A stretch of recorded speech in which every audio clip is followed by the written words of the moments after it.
Hello Corkies, welcome back. Today we are cooking with wine. I'm going to be showing you the tips for cooking with white wine, and we're going to be making a delicious white wine sauce that's perfect for pasta, chicken, and seafood. So stay tuned.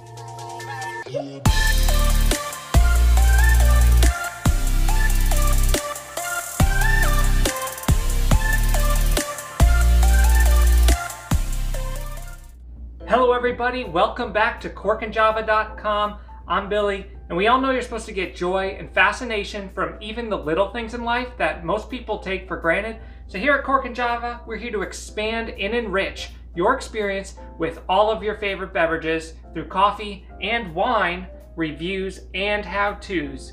So if you're new here and that sounds interesting, consider hitting that subscribe button down below and that little bell so you're notified when all of our future videos come out. All right, so before we get into this white wine sauce that we're gonna make, that's perfect for chicken, vegetables, pasta. It's a really good pasta sauce. I'm gonna be sharing a little bit of background for when you're cooking with white wine. So what you're gonna wanna do is, a lot of people think you can go with cheap wine or cooking wine or whatever for cooking with, but really, because you are reducing the wine in your sauce and in your cooking, you're gonna wanna pick a wine that you would enjoy drinking, preferably that pairs well with the food that you are making. And in a case like this, what you would wanna do is save some of your wine for pairing with the meal, because it's gonna complement it perfectly. So make sure you guys, when you're choosing white wines for your sauce, or red wines for that matter, for red wine sauces, that you're picking wines that you enjoy drinking and that will pair well with the food that you're preparing. So in this case, for the white wine sauce we got today, I'm using a chardonnay, and it is an oaked chardonnay. And because this sauce has such a high butter creamy content to it, I went with something oaked because that's going to complement it really well and be a really awesome Chardonnay for pairing with the food later. All right, so I'm going to turn on my stove here just to get it hot. A lot of times, if you are cooking chicken or your food on the pan, you can remove the chicken or whatever you're cooking, and a lot of times there's leftover, crumbs and burnt ends and stuff that's on the bottom. That's all really good stuff to leave in there if you're using the same pot. That is a great way. It also kind of thickens up the sauce a little bit, but we're going to be adding our own thickening agent to this one because we're making this from scratch. We don't have any breaded chicken leftovers or anything in the pot to incorporate, which if you do, it makes it extra yummy. So just a little tip there. And so a lot of the measurements that I'm doing here, they don't have to be exact. The only thing that we want to be careful of is with our thickening agent. We don't want to overdo that because you can ruin the whole thing. But other than that, you can kind of give and take, and it's still gonna work really well. And you can adjust the ratio to whatever size meal you're cooking. This would be perfect for what I'm making now for a small family or a pasta dish that's going to soak up a lot of pasta. So what we're going to first start with is about a quarter to a half stick of butter. Probably about a third or so. And as the surface is heating up there, get that butter nice and melty. And if, like I said, you already started cooking in this, you could actually start reducing the wine as the first step to kind of loosen all the bits that are stuck to the pan in there.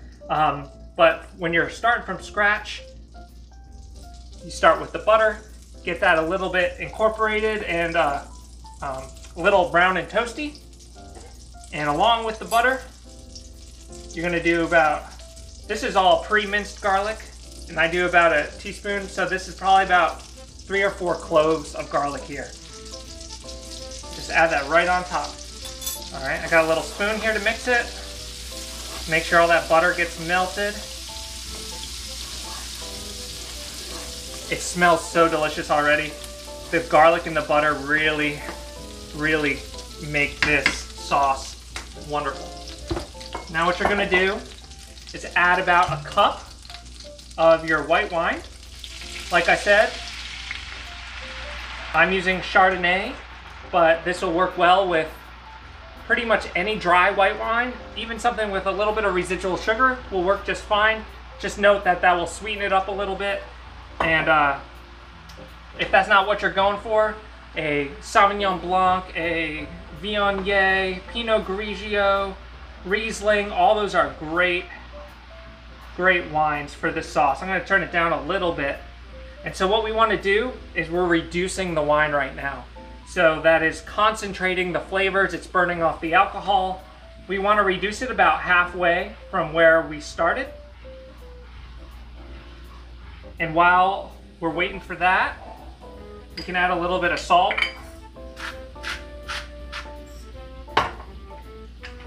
A little bit of pepper.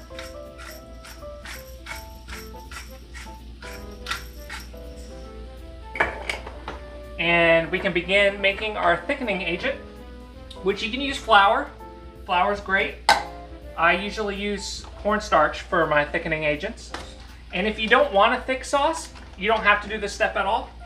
And depending on how thick you want it, you just adjust this. Just make sure that you are careful. Add less than you think, because a little bit goes a long way. So maybe about a teaspoon here, if that. I have 2% milk. If you have heavy whipping cream, it's awesome. Use that, or whole milk works too. I'm just putting a little bit in there just to dissolve the cornstarch. Giving that a little bit of a mix there. And we're not gonna add this until the wine is fully reduced to where we want it. And really, we only need, you see there's not much in there, and we're only probably gonna use 1 teaspoon of that. So this is reducing down nicely. I gotta tell you, the wine in the garlic butter, it brings like a fruitiness to it. It is so amazing, and it's so good on chicken, shrimp, vegetables, and of course, it's really good in pasta.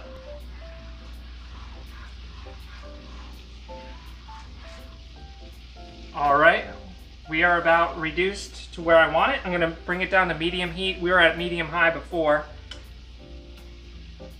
And about, for this amount, I'm going pretty much with only a half teaspoon. If you want it thicker, if you're like putting it in a pasta and you want it kind of thick, you can add a little bit more, but definitely add less than you think at first and add more as needed.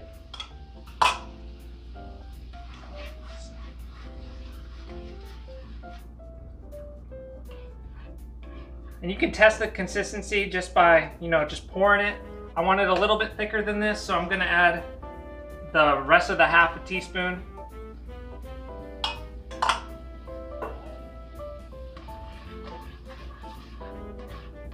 And just start mixing it up. Usually I would use a smaller pan, but since the camera works best on this front right burner for the angles and stuff, I'm going with a little bit bigger pan than I would normally be using for this. Unless, of course, you're making the sauce and then incorporating the food back in, you might want to use a big pan for that. Or if you cook already the chicken in here and you want to use the leftover good stuff from the chicken being cooked in here, you can always use a bigger pan. There's no issue with that. Now that is awesome right there. That is a perfect consistency for me. Now all you do is, at this point you're done. You can pour it over whatever kind of food you want. Mix pasta right in there. Like I said, this much is probably about for a single serving of pasta, or a small family, maybe a family of 2, to cover over maybe a meal of chicken or something like that. Of course, if you're making a meal for more people, or you have a larger portion of pasta, you can double the ratios that I just gave and make double this amount. It looks to be not that much in a pan this size, but really when you have a smaller pan, it It's a lot of sauce right there. And that's pretty much it. Leave me a comment down below with what type of white wine you would make this sauce with. And if you've tried it, let me know in the comments how it went and how yummy it was. Oh, and one other thing, if you're into wine and you want to kickstart your wine experience and really grow in your knowledge and appreciation for wine, check out the links below for the California Wine Club. They'll send wine straight to your door, no need to go out, and with a ton of information on the wine and the wineries it comes from. It's a great gift and it's a great way to learn and grow your appreciation for wine. So check out the California Wine Club and the link below. Also, we're on Facebook, Pinterest, Twitter, and Instagram, and I'm looking forward to seeing you in all those places online. So until next time, bottoms up.